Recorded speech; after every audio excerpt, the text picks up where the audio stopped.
வணக்கம் ஃப்ரெண்ட்ஸ், இன்றைக்கி நம்ம சேனலில் வெஜ் குருமா எப்படி செய்யறதுன்னு பார்க்கலாம். வீடியோக்குள்ளே போகிறதுக்கு முன்னாடி நம்ம சேனலை லைக் அண்ட் சப்ஸ்கிரைப் பண்ணுங்கள். வாங்க செய்யலாம். முதல்ல கேஸ் ஆன் பண்ணி கடாயில் 3லேருந்து 4 டேபிள் ஸ்பூன் எண்ணெய் ஊற்றி மசாலா சேர்த்துக்கோங்க.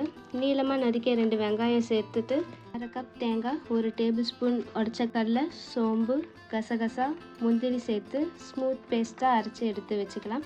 அடுத்து இஞ்சி பூண்டு பேஸ்ட்டுக்கு 6 பல் பூண்டு, 1 துண்டு இஞ்சி சேர்த்து நல்லா இடிச்சுக்கோங்க.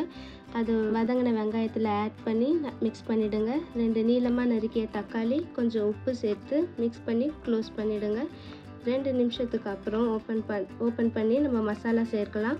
1 table spoon red chilli powder, சீரகத்தூள், கரம் மசாலா, மிளகாத்தூள், சிக்கன் மசாலா சேர்த்து மிக்ஸ் பண்ணி கொஞ்சம் கொத்தமல்லி, புதினா சேர்த்துக்கோங்க. தேவையான அளவு தண்ணி ஊற்றி மிக்ஸ் பண்ணி க்ளோஸ் பண்ணிவிடுங்க. 5 நிமிஷத்துக்கு அப்புறம் நம்ம ரெடி பண்ண தேங்காய் பேஸ்ட்டு சேர்த்து நல்லா கலந்துட்டு திரும்பவும் க்ளோஸ் பண்ணிவிடுங்க. 7லேருந்து 8 நிமிஷத்துக்கு அப்புறம் ஓப்பன் பண்ணி பார்த்தீங்கன்னா நம்ம வெஜ் குருமா ரெடியாக இருக்கும். கலருக்கு கேசரி பவுடர் சேர்த்து எடுத்து வச்சுடுங்க. இது கல் தோசை, பரோட்டா, சப்பாத்தி இது எல்லாத்துக்குமே சூப்பர் காம்போவாக இருக்கும். நீங்களும் வீட்டில் ட்ரை பண்ணி பாருங்கள். இந்த வீடியோ உங்களுக்கு பிடிச்சிருந்தால் லைக் பண்ணுங்கள், ஷேர் பண்ணுங்கள், கமெண்ட் பண்ணுங்கள், மறக்காமல் சப்ஸ்கிரைப் பண்ணுங்கள். அடுத்த வீடியோவில் பார்க்கலாம்.